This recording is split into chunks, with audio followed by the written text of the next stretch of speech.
গৃহশিক্ষক YouTube চ্যানেলে সকল ছাত্রছাত্রীদের জানাই শুভকামনা। এই ক্লাসে আমরা তোমাদের একটি স্কুলের আগের বছরের ভূগোলের প্রশ্ন উত্তর নিয়ে আলোচনা করব। এটা আগের বছরের একটা স্কুলের প্রশ্ন, ঠিক আছে। এখানে 40 নম্বরের পরীক্ষা হয়েছিল প্রথম পরীক্ষায়। এখানে যেরকম প্রশ্ন ছিল সেইগুলোই আমরা আজকে আলোচনা করব। প্রথম প্রশ্নটা যেটা ছিল এটা এমসিকিউ ছিল এগুলো, ঠিক আছে। প্রথম প্রশ্ন যেটা ছিল সেটা হচ্ছে,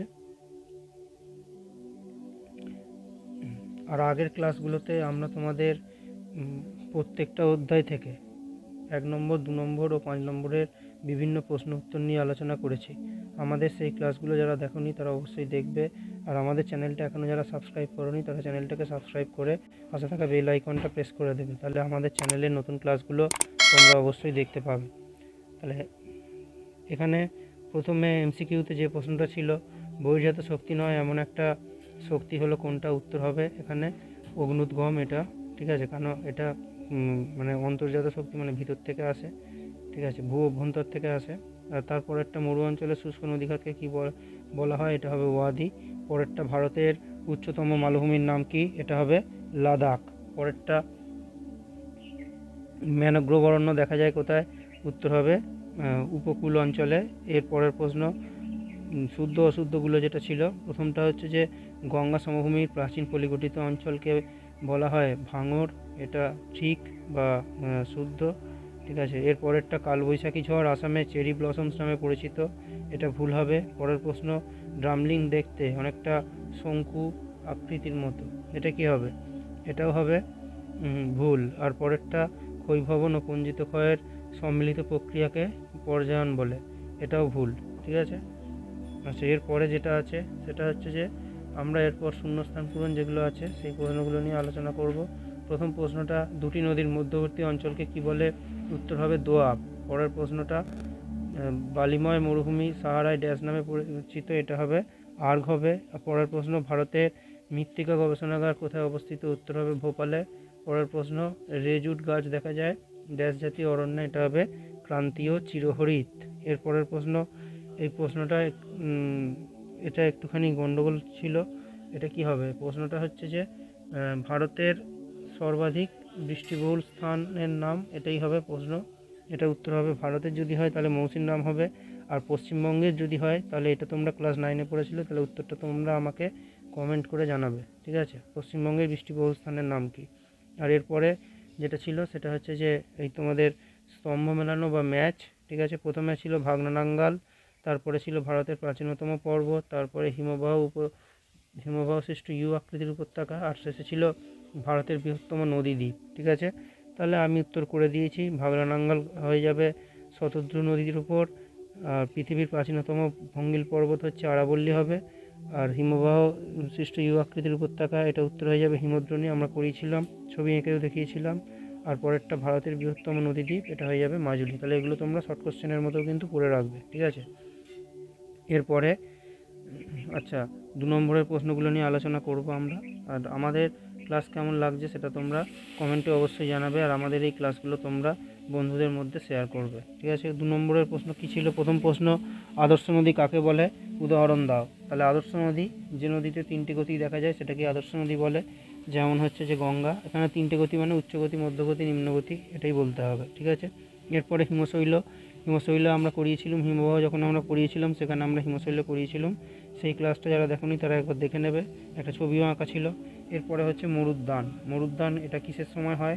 এটা হচ্ছে যে কিন্তু বায়ুর ক্ষয়কার্যের জন্য, কিন্তু এটা বায়ু যখন ক্ষয় করে তখন কিন্তু এটা হয়। কি হয়? বায়ু যে ওই যেখানে বায়ু ক্ষয় করে সেখানে যখন বায়ু যখন ক্ষয় করে তখন কোনো জায়গা ক্ষয়ের ফলে এতটাই বেশি ক্ষয় করে ফেলে যে একদম মাটির নিচের যে জল থাকে সেটা পর্যন্ত বেরিয়ে যায়, তখন সেই জলটার চারপাশে কিছু গাছপালা জন্মে সেটাকেই কি বলে? সেটাকেই বলা হয় ওই চারপাশে, ওই জলের চারপাশে কিছু গাছপালা জন্মে যায়, তখন ওটাকেই কি বলা হয়? ওটাকেই বলা হয় মরুদ্যান, ঠিক আছে। এরপরে মালনাদ ময়দানের দুটো পার্থক্য, এটাও আমরা করিয়েছি, আগের ক্লাসগুলো তোমরা দেখবে। মৌসুমি বিস্ফোরণ আমরা করিয়েছি, এটাও দেখবে। আর ক্রান্তীয় মরু উদ্ভিদের দুটি বৈশিষ্ট্য, এটাও আমরা আগে করিয়েছি, ক্লাসগুলো অবশ্যই দেখবে, ঠিক আছে। আর এর পরের পৃষ্ঠায় যে প্রশ্নগুলো আছে সেগুলো,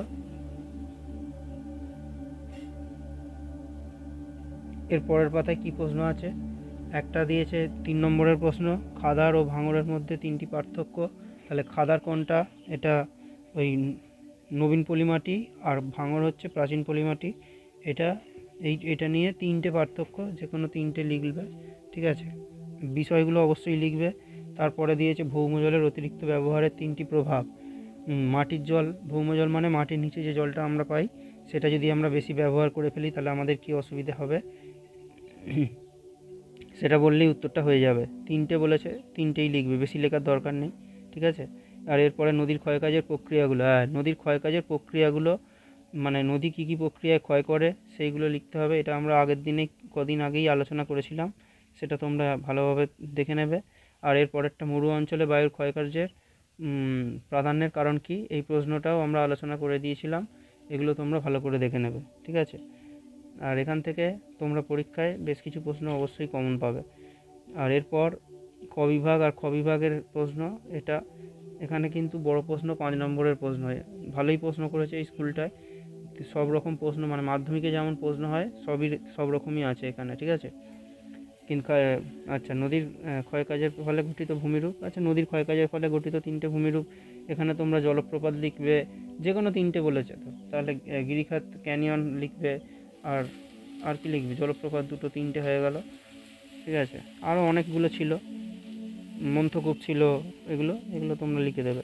আর এরপরে হিমবাহের ক্ষয়কাজের ফলে, হিমবাহের ক্ষয়কাজ মানে এগুলো আমরা আলোচনা করে দিয়েছি আগে আমাদের